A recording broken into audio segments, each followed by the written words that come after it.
Hey folks, it's been a few weeks since I posted, so I decided I need to start posting again because I'm about to start a journey. So this week I'm going to be talking about how it's interesting transitioning from being a skinny dork to a guy that's, I'm not huge, but I'm bigger and I'm much more comfortable with myself and I'm bigger. I like the way I look and I'm getting there.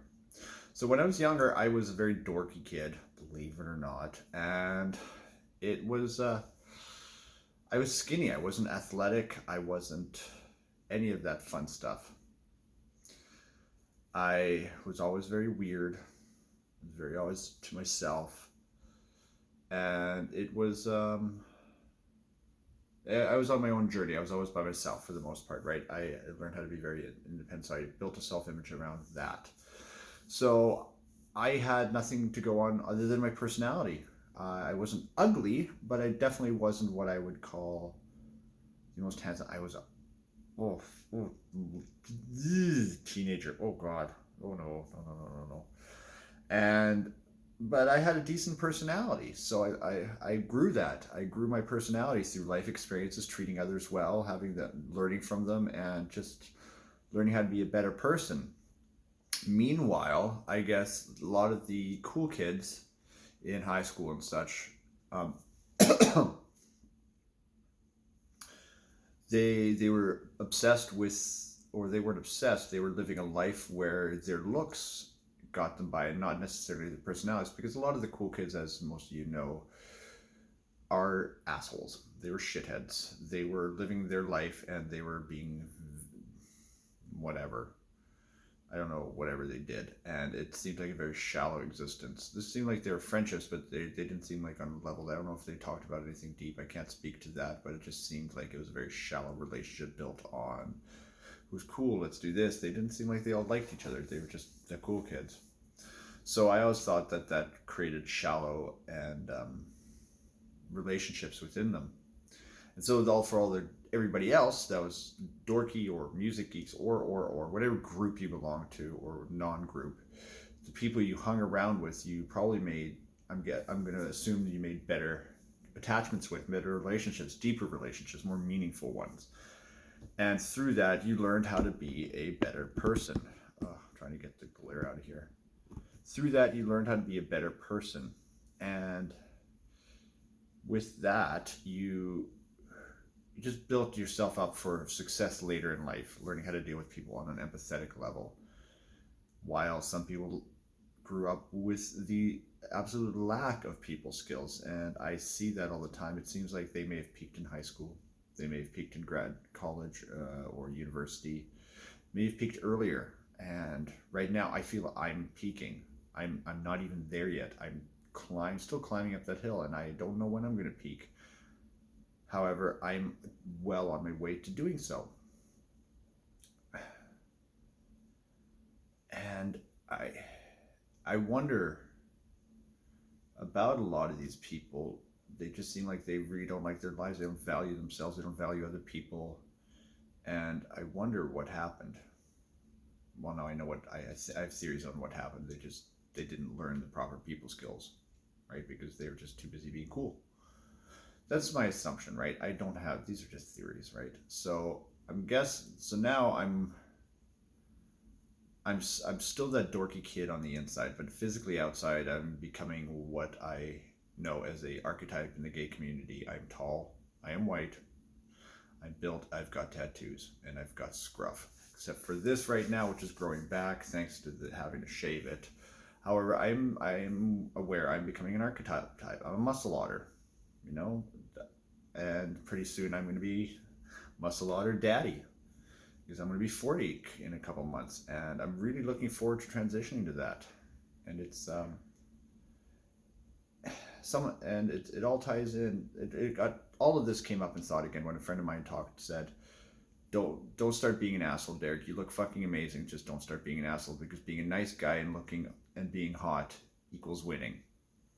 And it hit me. It struck me. It struck me pretty deep, and it was good to have someone reiterate that, and I'm going to try and keep that at the core of my journey, because I know plenty of guys who are good looking as fuck, flat affect, no personality, or they're assholes, they're entitled, or. I really don't want to become that. I'm trying to be that guy when, like, I'm already getting, I don't have a lot of trolls. I just have a couple of guys who have emailed me and messaged me on various platforms, and they've messaged me consistently, and I'm just like, hey, thank you. I really appreciate the compliments, and it's cool. And some send me an instant dick pic. I'm like, you know what, block, fuck, I don't even deal with that. But a lot of them are just trying to reach out, and I know at points of time I tried to reach out, and I would have appreciated a thank you or a hello or something, right? Just not ghosting. I was never gross. And so I'm trying to be thank you, I appreciate the compliments, and respond and just be a genuinely nice guy. At this point in time, this is what I'm doing, going to try to do. And I want to acknowledge that there's someone typing on the end of that's a person. I don't want to hurt their feelings, but I do need to be firm about my boundaries as well. It's not an invite instantly to be all over me. So I'm having some growing pains on how to deal with being better looking. For the most part, it's a new thing for me.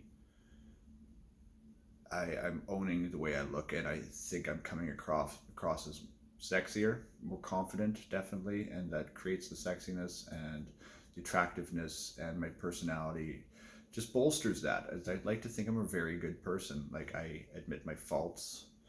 I don't judge other people. I work in an industry where I give to people. I work as an outreach worker in a very drug-riddled part of society, and I get to see some amazing things every day, and I get to see some awful things every day, and it keeps my personality humble, and I really hope to stick with that. But it's definitely interesting coming across the being better looking, and it's weird. One of the reasons, there's two main reasons I did it. I just wanted to start working out because I needed to. But the second reason, I was hoping that if I make myself attractive enough, I will attract someone who I find attractive, and they will stick around long enough to figure out that I am a good person underneath it all. It's a sad realization. It's a tragic realization. However, I'm trying something out. I'm 40. I haven't dated anybody properly in a long time. Like, I've done a couple dating, but I haven't been in a relationship in a very, very long time. I don't even know if I know how to, but I'm willing to try. So in the meantime, while I'm waiting for that, I'm working on myself. And I think you need to be a very special person to share this, for me to want to share any of this with you. So what I'm trying to say is I'm trying to be good with this transition into being more of a good-looking person. And it's an interesting one to deal with. So from a dork to this, I think I've grown a decent personality. And yeah, I'm looking forward to being 40. It's going to mark the end of quite a few things for me. Anyways, that's this week's episode. Love you. Bye.